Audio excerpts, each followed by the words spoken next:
Aho neza abakunzi ba Ruco TV mugire amahoro y'Imana aho muherereye mwese ku migabane itandukanye igize ino si ya rurema.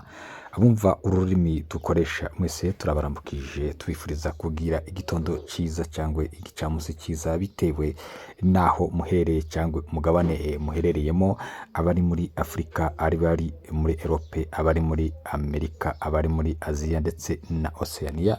Mwese turabaramukije tubifuriza kugira umunsi mwiza wo ku itariki 18 z'ukwezi kwa kabiri umwaka w'2026, aho tugiye kubagezaho amakuru yazutseho hirya no hino mu biyaga bigari ndetse cyane cyane mu misozi miremire y'umurenge, uko byifashe kugeza aya masaha ku mirongo y'urugamba.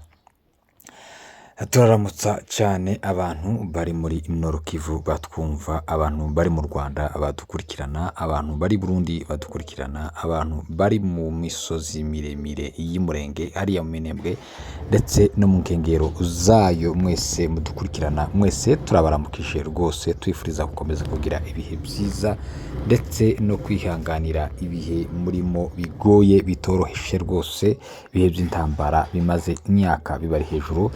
Rero mwihangane kandi mukomere, Imana ibirimo izabihindura kuko ni Imana umugenga w'ibihe, kandi Imana iri mu ruhande rwanyu rwose, izabarwanirira kuzageza mubonye uburenganzira cyangwa iyo nkota y'umwanzi ibunamutse hejuru, kuko Imana yanga abarengana, ntago ikunda kurenganya.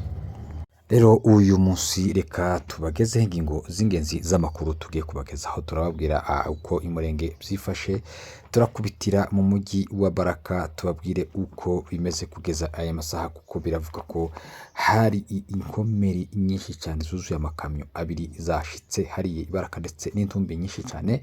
Turakubitira mu mujyi wa Uvira, dukubitire Kalemi, hanyuma turakubitira i Burundi tuvuge ku bana bari bamaze iminsi bafunzwe bashutswe na Munigantama. Biravuga ko barinda Munigantama ariko bunyine bakaba bari bafunzwe, baramaze iminsi bafunzwe, uyu munsi bafunguwe. Hanyuma turaza kuvuga ku makuru yerekeye itema irimo gukorwa hariya mu nkambi z'i Burundi, zikorwa na leta y'u Burundi ndetse na leta ya Kinshasa, bafata abana bari hariya mu nkambi z'impunzi babajana ku rugamba. Ayo makuru n'ayandi tugiye kuyarambura, ndi mucibwa rwose ntukure rushinge kugira ngo amakuru yacu aza kugeraho uko yakabaye. Hanyuma tunabasaba mwebwe mukitwumva bwa mbere cyangwa bwamaze iminsi mudukurikirana ariko mutarakora subscribe, aho ngaho muhakande, naho ngaho harakabara kumukara mukande sub cyangwa icyo bita sabone bitewe n'ururimi mukoresha, kugira ngo amakuru yacu azajya bageraho ku gihe kandi mu buryo bubanogeye. Hanyuma mwebwe mwamaze gukora subscribe turabashimiye rwose, muri abantu b'ingenzi, mukomerezeho kandi mukomeze munogerwe n'ibiganiro Ruco TV ibagezaho umunsi ku wundi.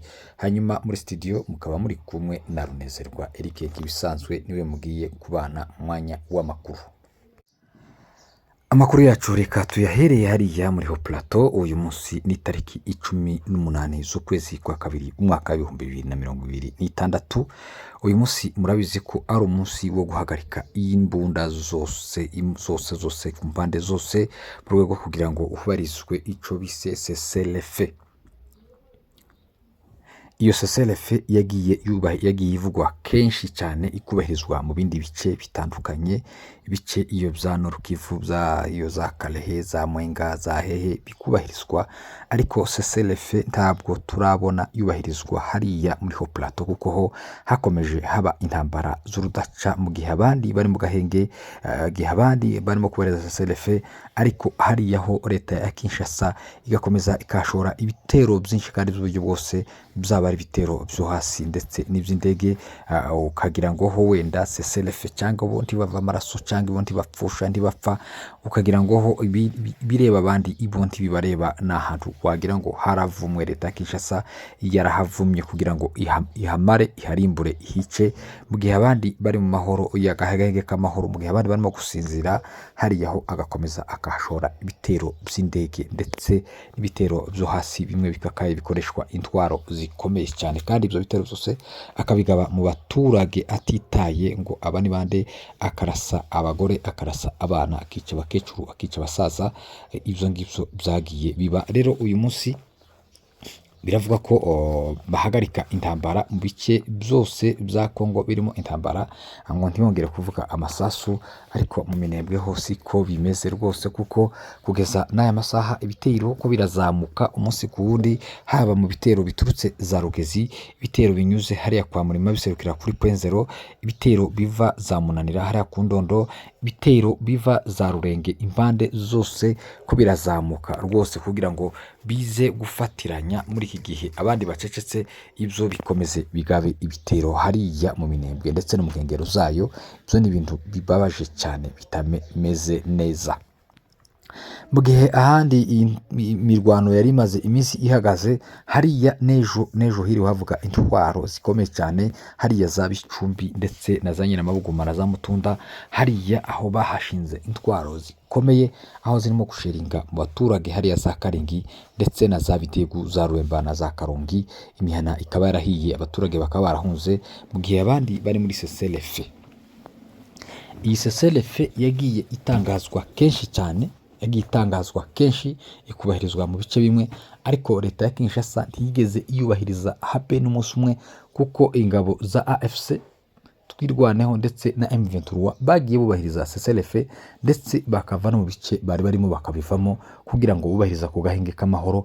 Ariko leta ya Kinshasa yo nta na rimwe, iyo babyubahirije bakava mu bice byabo barimo, leta ya Kinshasa iti profita ikabagabaho ibitero bya bindi bya simusiga, mu buryo igaragaza ko itumvira n'amahanga, ndetse igaragaza ko idashaka n'amahoro habe na busa. Rero kugeza n'aya masaha, ibitero mu misozi y'Umurenge, ibitero mu misozi ya Minembwe, ibitero hariya muri Ho Plateau, kugeza n'aya masaha birahari byinshi cyane ku bwinshi, kandi byerekana ko iyi tariki ntaco ibabwiye, nta nico bayivugaho, nta nico ibamariye, ntibayiha n'agaciro, kuko ibo basumbirije icyo bashize imbere no kwica abaturage b'Abanyamurenge gusa, nta kindi. Kuko n'ibikorwa bagiye bagaragaza hariya, ntabwo bari baje gufata Minembwe ngo bayibemo, nda nubwo bari baje kugira ngo birukane twirwaneho basigara hariya, ahubwo bari baje bafite kwica gusa abantu bakabamaraho, nta kindi. Barangiza abasigaye bakabahambiriza bakabajana iyo bashaka mu nkambi z'impunzi, kuko basanzwe babikora. Kuko ibikorwa byabo naho bari bamaze kwigarurira hariya za Rubemba ndetse na za Karongi, bahakoze ibikorwa bibi cyane, kuko bari kuba basenya n'intoki bakazitema bakazishira hasi, ibigori bagashira hasi, ibishyimbo bakarandura, amazu bagashira hasi, ay'ibyatsi bakayatwika, ayandi bakateramo amabombe bakayasenyagura, imiryango bakayikorera abagore babo bakayitwara. Abakecuru bene aba bananiwe guhunga b'imyaka 100 basi bose barashe amasasu menshi cyane, yayandi yerekana ko bafite ubugome wa mujinya umuranduranzuzi. Murumva uko byari bimeze, ntibarafite gufata Minembwe ngo bayibemo, ahubwo iyo bayifata bari gukora genocide, bakica abantu bakabamara bose. Ariko Imana y'Umurenge yakinze ukuboko rwose, ibana n'abaturage hariya, ntibahigarurira, kuko iyo bahigarurira bari gukora ibitangaza, bari kwica abantu benshi cyane. Rero ico kinyoma ngo cyagahenge ngo cya CCLF ndaco kiriho rwose, kuko umwanzi we afite umurego wo kwica abantu kugeza n'amasaha, afite inzika n'inzigo, umugambi wiwe ntigeze awugeraho, kuko afite aje kwica, ariko baramukoma mu nkokora tiyabasha kubica kuko yari yabiteganyije. Rero nuko byifashe amakuru iki gitondo ntiturayamenya, ariko umwanzi arahari, kuko tafite kubahiriza ku gahenge, kandi nicyo cyamuzanye kugira ngo arase abantu. Rero abiteze ko hari agahenge cyangwa hari CCLF iri bukorwe uyu munsi, yari kuba yaratangiye, kuko ahandi henshi yagiye iba, ariko hariyaho ntabwo byigeze biba kuko biba ahandi, ahubwo intambara yarakomeje. Kandi icyo mbibutsa nuko CCLF yubahirizwa n'uruhande rumwe, uruhande rwa AFC, ingabo za AFC zose zihagarika imirwano, ariko leta ya Kinshasa iyo ntigeze ihagarika umurwano. Rero uriya muzungu wagiye yashimagiza leta ya Kinshasa ngo bemeye guhagarika intambara mu rwego rwo kugira ngo bahize CCLF. Rero bamubwira amakuru, ndabizi ko yanavuze ko ngo uruhande rutazubahiriza iyo nuze CCLF ngo ruzafatirwa ibihano, nagende atangire afatire Kinshasa ibihano, kuko kera yo yatangiye kurenga kuri ako gahenge, kuko tifite gahunda yo guhagarika intambara. Niko bimeze. nuko byifashe hariya mu Minembwe. Amakuru y'uyu munsi ntiturayabona, ntituramenya uko hakeye bitewe nyine na rezo cyangwa netiwaka zagiye zibura. Murabizi ikibazo kiri hariya cya netiwaka, ariko aho tuza kuyamenyera uko babyutse turaza kubabwira, ariko tagihinduka, ntimwitege impinduka, tazi n'impinduka, nta ntambara iri buhagarare, kuko Gisegeti tafite guhagarika intambara, kuko tafite gutanga amahoro. Si umuntu uzana amahoro, ahubwo n'uwo mwicanyi, ni umuntu waje kwica abakongomani kandi ku mpande zose. Nubwo tuvuga ko abanyamurenge bapfa cyangwa n'abandi batutsi, ariko no ku zindi mpande, ku rundi ruhande hapfa abantu benshi cyane, benshi, kandi nabo batazi icyo barimo gupfira, bataramenya ukuri neza aho kuzingiye, bataramenya ibyo bashowemo na leta ya Kinshasa, bataramenya gahunda ihari cyangwa game ihari hagati ya leta ya Kinshasa ndetse na Evariste Ndayishimiye. Murumva ko harimo gupfa abantu benshi cyane, ko harapfa abantu benshi cyane, abasirikari benshi cyane ku ruhande rwa FRDC, ndetse n'abarundi barashize, barapfuye benshi cyane, abazalendo n'abantu benshi utomenya umubari wabo, kuko bagiye bapfa hariya mu misozi hariya za Bicumbi, ndetse na za Pwenzero, na hariya za Mutunda, Nyiramabuguma, hariya za Baruta, hagiye hapfa abasirikare benshi cyane utobara umubari wabo, kandi abo bose n'abantu nabo batazi ibyo barimo gupfira, batazi gahunda y'urupfu rwabo rwose. Uwababwira ko murarwanira iki, wasanga bose bahuzagurika, batazi gahunda. Bo baba bazi ngo baje gufata Minembwe, ngo irimo ngo abanyarwanda, ngo irimo abanyamahanga, ngo irimo bande. Ana benshi dayere ndi baba bazi turiya duce, ni abantu baba bavuye za Kisangani, baba bavuye za Rubumbashi, batazi hariya, batazi na game ziri hariya. Wenda abantu bazi intambara iri hariya nabo wazalendo, kuko nibo babi, nibo banyira bayazana, nibo bacengewemo n'inshingiramatwara ya ideology ya genocide. Abo bayakutumba n'abandi nibo bazi game, ariko bariya bandi bita ngo nabahibu, ngo ni bande, bariya bage bavyo ngiyo, ntago bazi game ziri hariya, ntibazi game ziri hariya, ko barapfa bicwa n'akarengane kimwe n'abandi bose. Rero izo ntambara zidahagaze, abakongomani bafite ikibazo gikomeye cyane, ko barapfa ku bwinshi, ko barapfa benshi, ko barapfira henshi, kandi bazize ubusa. Rero kugeza aya masaha nuko byifashe, ntituramenya uko bihagaze aya masaha, ariko nta kindi kintu tugomba kwitega n'intambara, kuko Gisegeti yarayiteguye kandi agomba kwishyira mu bikorwa, kuko nta muntu uri kumukoma mu nkokora. Uwo batoye ngo ni umuyobozi wa Union Africaine, niwe umufasha, niwe ahubwo umuyoboye muri ubwo bwicanyi, si umufasha, niwe muyobozi wiwe urimo kumuyobora. Icaba ngaba agira gutya, kuko barafatikanyije umugambi 100%. Hanyuma dukubitiye hariya muri za Fizi, muri teritware ya Fizi, abaturage ko baraboroga bavuga ngo mu gihe abandi bari muri CCLF, mu gihe ibindi bice birimo kubahirizwa CCLF nk'uko yavuzwe, muri Haut Plateau ho ntawamenya ko, ntiwamenya ko ba muri Nosi cyangwa baba bumva ibyo barimo gukora. Aravuga ingabo za Gisegeti ziri muri Haut Plateau zo zakomeje kugaba ibitero, ariko nabyo byaziviriyemo urupfu. Hari ikiborogo gikomeye cyane hari mujyi wa Baraka, ejo hashitse amakamyo abiri yuzuye inkomeri ndetse n'imirambo.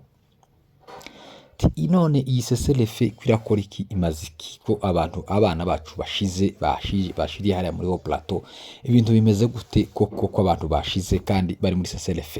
No kuvuga ko ejo hashitse imirambo, amakamyo n'amakamyo, hashitse inkomeri, amakamyo n'amakamyo, bivuye hariya kuri Pwenzero, bivuye za Bicumbi, bivuye hariya za Baruta, bivuye hariya zakomerekeye ku rugamba, abandi bapfire ku rugamba. Ikintu kibabaje rwose, ikintu kibabaje abaturage ba Baraka, ibi ni ibiki leta ya Kinshasa irimo kudukorera? Kwituma ari abana, itwicishije agahinda, itwishishije umubabaro n'umuborogo, abana bacu bashize. Ibi bintu ni ibiki koko? Ukuvuga ngo barabarashe barongera barabarasa. Hariya hari abana babarashi, hariho abana bazi kurasa, hariho abasore barimo kurasa kweri, hariho abasore barimo kurasa bavuye inyuma, akaba ariyo mpamvu iyo mirambo yose yashitse. Abahungu bose bazamutse hariya bazi ko bagiye gufata Minembwe, bahageze basanga amazi si yayandi, basanga ibintu byarahindutse, basanga ibintu ntibimeze nk'uko babisize, basanze ibintu bikomeye ari amabuye bidadiye badafite naho bosesera, bituma bapfa barashira. Bari babwiye ngo bafate Minembwe, babasinye ibintu byinshi cyane bari bubahe, bagenda biyahura, barangije babakubitira ahakubuye, bahakubitira ku mugaragara, bahakubitira ahantu hakubuye hameze neza, babicira kubamara. Uko byagenze hariya hapfuye umuntu, hagupfiriye FARDC, hagupfiriye Umurundi, hagupfiriye Wazalendo, hagupfiriye FDLR, hagupfiriye barashize. Kuko ndakubwira ngo barashize. Urebye iyo mirambo y'abo bantu bapfuye, niyoga batwaye bariya babonye ni ya yindi worundarunda ugashweka nk'amara ukajana. Ariko abandi bagiye babamena imitwe, abandi bakabakubita mu nda hagacika, abandi iyindi mirambo ntibabonye uko bayiterura. Iyo niyo bateruye bajanye babonye. Ariko imirambo iteye isesemi rwose, iteye n'agahinda, iteye ubwoba kuyireba, iteye ubwoba kuyireba. Uyirebye ntiworya, ni ukuri kose biteye ubwoba. Iyo niyo babashe guhungana yari mu maeneo yabo. Ariko iyo bataye sasa, si ibintu biriya bisambu byose biruzuye. Ni ukuvuga ngo imbwebwe zizorya ziriwe zikure, ibi byiyoni birye biriwe byikure, ziriya nkongoro zose, ziriya inyamaswa zo mu ishamba, imbwa n'ibiki, ni ukuvuga ngo zizakora ibitangaza. Rero uko byifashe barashize. Niyo mpamvu abaturage bahari Baraka barimo gutaka babaza ati ariko mwogacwe mwe, iyi CCLF itumariye iki? Iyi CCLF itari mu misozi miremire hariya y'Umurenge y'iyo Minembwe imaze iki? Iyi CCLF yatumariye abana ni iki? Rero ibi bintu ntago byoroshe, byatumye mu mujyi wa Baraka haba induru zikomeye, haraswa amasasu atagira uko angana, haba alerte kubera iyo mirambo y'abana babo yashitse hariya, bavuze induru bavuga ngo ibi bintu ntabyo rwose. Byatumye abantu bose barasa rimwe. Ariko hibu babashije kugira guhosha uwo mwuka mubi wo kurasa. Ariko iyo nzo nduru ntizareka, kuko bababaye cyane kubera abantu batakaje hariya muri ho plateau. Rero murumva ko nta cyizere cya CCLF kiri hariya mu Minembweho. N'ubundi na ahantu habaye intambara gusa, kuko leta ya Kinshasa ni nkaho yasinye ko aho ngaho atazabona amahoro. Akaba ariyo mpamvu akomeza kuhashora ibitero, mu gihe abandi bari mu gahenge bubahiriza CCLF. Rero nuko bimeze muri bice bya Baraka, nabo ibyabagezeho bababaye. muri bwa bwana bwose bwari hariya butozwa, nibwo bagiye gusuka hariya, nibwo burimo kugenda bupfa umunsi kundi. Ni n'ubwana butoya butaramenya n'intambara. Rero niyo mpamvu umushije hariya habaye ikiborogo, banze guhoswa. Hanyuma turi hariya mu mujyi wa Kalemi, dusimbukira mu mujyi wa Kalemi, naho hari ubwato bwaruhamye. Ubwato bwari bufite ingabo, biravuga ko zari kuziza mu mujyi wa Baraka zija kuzamuka ngo zije nazo gutanga ramforo. Iyo ngiyo zigeze hariya mu kiyaga cya Tanganyika zirarohama. Abantu benshi cyane, benshi, ingabo nyinshi zapfuye, nyinshi cyane. Zimwe zagiye gutyo, izindi barohoye imirambo, ibindi bakomeretse. Ubwato bwahise buhenanguka burabamena bose uko bangana. Abenshi baburiwe irengero, kuko nyine injanga ko zirabarya.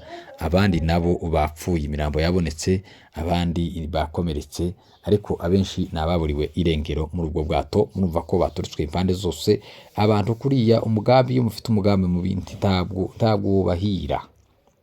Umugambi wo kuja kumena amaraso, muzicwa impfu nyinshi kandi muzapfira muzamugeze hose, bitewe n'umugambi murimo, umugambi mubisha, umugambi wo kwicana, umugambi wo kurimbura abantu, umugambi wo kwica inzirakarengane, umugambi wo kwica ababyeyi n'abana n'abasaza n'abakecuru badafite intambara, badafite intambara, batabashoye intambara. Ibyo mwagiye kubashora intambara rero bizabagaruka ku mutwe mwese uko mugana. Mujyi wa Uvira biravuga ko Wazalendo banze kurekura intwaro, banze kuva mu mujyi wa Uvira, banze kuwusohokamo kugira ngo MONUSCO iwuzemo, dore ko MONUSCO yavuze ko itazinjira mu mujyi wa Uvira ukirimo bariya banyakavuye bose, kari akajagari kose kakirimo. Twebwe dukeneye umutekano, dukeneye kugarura umutekano. Rero umutekano wacu aho uhera nuko Wazalendo, FARDC, ingabo zose ziri mu mujyi wa Uvira ziwuvamo zikagenda zigahagararira Baraka, tukabona kwinjira mu mujyi wa Uvira tugatangira gucunga umutekano, kuko ntako twacunga umutekano harimo abo babandi, harimo abo bibye, kuko badusiga icyasha, batwanduriza ibintu, badusiga izina ribi, kuko ntago bafite amatendo meza, kuko ibyo bakoze turabizi, twarabibonye, aho basenye amazu bakica abantu bagasahura ibintu by'abantu byose bakabimara. Rero abo ngabo ntitwakorana nabo, ntitwabana nabo muri uwo mujyi wa Uvira. Rero mu gihe batarawuvamo natwe ntituzawugarukamo. Nabo baravuze ngo ntituzawuvamo, tuzinjira mu mazu yacu n'intwaro zacu twazihawe na Perezida Gisegeti, niwe watwihereye intwaro. Rero niwe uzagaruka kuzitwaka, ataraza kuzitwaka ntituzazishyira hasi, tuzazikomeza tuzitunge, dukomeze duhungabanye umutekano hano mu mujyi wa Uvira, kuko izi ntwaro murimo kushaka kutwambura ntago ari mu mwazitwambitse, twazambitswe na Perezida wacu Gisegeti, niwe watwambitse intwaro. Rero mu gihe atarazitwambura ntituzazishyira hasi, no mu mujyi wa Uvira ntituzauvamo. Rero murumva uko byifashe kugeza aya masaha, murumva ko bakomeje kwinangira kuva mu mujyi wa Uvira. Rero mu gihe MONUSCO itaragaruka mu mujyi wa Uvira, no mu gihe yanze kuwugarukamo kubera izo clochard ziri mu mujyi wa Uvira, sinzi uko bizagenda, niba bazakomeza guceceka. Ndavuga ingabo za AFC, kuko zarekuye umujyi wa Uvira kugira ngo ziwuzemo ukabwe n'ingabo zidafite aho zibogamiye, cyangwa ingabo ziri netere. Ubwo rero murumva uko bimeze rwose, sinzi ko bizazikundira kongera gukomeza guceceka cyangwa gukomeza kudebekera uwo mwanzi uri hariya mu mujyi wa Uvira, wanze kubisa MONUSCO kugira ngo ize icungere umutekano w'abaturage. Rero nuko byifashe. Ingabo za AFC M23 sinzi niba zizakomeza zigaceceka zikareka Wazalendo bagakomeza bakica abantu hariya mu mujyi wa Uvira, mu gihe bawuvuyemo bazi ko hagiye kuzamo ingabo za MONUSCO cyangwa izindi ngabo ziri netere zidafite aho zibogamiye. Rero reka dutegereze tubihange amaso turebe, ariko Wazalendo baranukije, banze kuva mu mujyi wa Uvira. Tukiri aho umujyi wa Uvira kandi murabizi ko hari ingabo, twabwiye ko hari ingabo zazamutse kumunanira hariya, zizamuka kugira ngo zije gukaba hariya za Rubarati, za Masango, za Ruhuhwa. Izo ngabo nazo zaragiye ntizirahuruka, ariko barazitegereje rwose, ntizizamuke, barazitegereje cyane kandi neza, baraziteguye zigende rwose, zije kugemura ibyo bikoresho bajanye. Birakenewe cyane, birakenewe hariya mu misozi miremire y'Umurenge, birakenewe mu rugamba rwo kubohora igihugu, birakenewe mu rugamba rwo gukuraho ingoma y'abibyi y'igitugu, ingoma y'abicanyi ya Gisegeti. Birakenewe mu buryo bwose rwose, niba bijane birakenewe. Ntabwo bari kugira nabi, rwose niba bijane ibyo bikoresho bije gusapotinga urugamba rwo gukuraho Gisegeti, kuko arambiye abantu kandi arimo kwica abantu mu mpande zose. Rero nuko byifashe kugeza aya masaha mu mujyi wa Uvira. Reka dukomereze amakuru yacu hariya mu gihugu cy'u Burundi. Mu gihugu cy'u Burundi biravuga ko hari abana barindaga uriya wita muri Gatama, muri abantu bari bamaze iminsi bafungiwe hariya i Burundi, bari bamaze iminsi bafunzwe. Hambere hari abatorotse, abana 4 baratoroka baragenda, hasigara abandi 5 ahita abafungisha. Rero abo bana biravuga ko bafunguwe kugeza aya masaha, ariko bavuyemo nawe baramusingira. Nubwo badafunzwe neza biri official, gwaje muri kasho afungishijwe ijisho, afite abantu bamugendaho, ntashobora gutarabuka, ntashobora kugira icyo akora. N'umuntu uri aho ngaho nawe ni nyuma yaho yijeje abarundi ibintu byinshi cyane, ngo mu Minembwe, ngo bariya batwirwaneho, ngo azabigarurira, ngo azagera gute, ngo azayisenya. Arabesha, aritaka ibintu byinshi cyane, ariko agezeyo asanga abantu abantu bose barasobanukiwe, baramuzi, bamumenye akiri muri Amerika, bamumenye ataranatekereza no kuza. Rero bituma ivyo yari yijeje abarundi abasanga ari ikinyoma. Rero akaba ari hariya nihagorewe, nawe yabuze ahanyura, yabuze uko yifata, ndetse yagerageje no gucika, baramufata kugeza n'aya masaha n'ibyangombwa vyiwe ntabifite, bifite abandi. Rero uwo mugabo ari aho ngaho. Rero abo bana bafunguwe gusa barashikirizwa imiryango yabo hirya no hino iyiri, ariko abo bana babafunguye rwose, bari musozi. Sebuja niwe usigaye afunzwe. Muri ico gihugu c'u Burundi haravugwa indi puci nayo ya rekiritema nk'izo zagiye zikorwa zose. Iyo rekiritema gihagarariwe n'uwita Yakutumba, niwe watanze iyo motife yo kugira ngo bagende mu nkambi hirya no hino i Burundi, bagende barekirita abana ngo babajane ku rugamba, kuko ni ibintu vyemezanijwe na leta ya Kinshasa na leta y'u Burundi. Ngo mu nkambi za Ruyigi niho barimo gukora izo rekiritema, batwara abana mu gisirikare. Rero ico ni ikintu cyo kwamaganwa rwose. Bandikire HCR, bandikire UN, bandikire imiryango mpuzamahanga yose ko iyo leta zombi zatangiye gusesera mu nkambi. Dore n'abari benshi bari bafunzwe, n'abandi bapfuye benshi bagiye babakura hariya, bakabakura hariya mu nkambi, bababesha ngo babajanye hehe, bababesha bakisanga iyo ngiyo ku mirongo y'urugamba, abana bakaza kwicwa n'ibintu batazi. Rero n'uyu munsi babaseseyemo ko barakora rekiritema hariya mu nkambi ya Ruyigi kugira ngo babashe kubatwara mu gisirikari, baje kubicisha kuko n'abandi barimo gupfa hariya ku ntambara. Rero nuko vyifashe. Reka amakuru yacu tuyasoreza ahangaha. Mugira amahoro y'Imana, mugira ibihe vyiza, twongere duhure mu kanya nihagira igihinduka turagaruka tubamenyeshe uko bizaba bimeze. Ariko ku mirongo y'urugamba hirya no hino bimeze neza. Umwanzi rwose akora kubitwa ahantu hose, haba kuri point zero ndetse n'ahandi. Za drone zijya bari baragije shano, ubu nyine noneho zirimo kwirwa zititira no kuzamuka, byaranze kuko zarwaye urukayu rimwe rwose. Ndago byoroheye uruhande rwa FRDC ndetse na Burundi, kuko ko barakubitwa kakana ku ruhinja.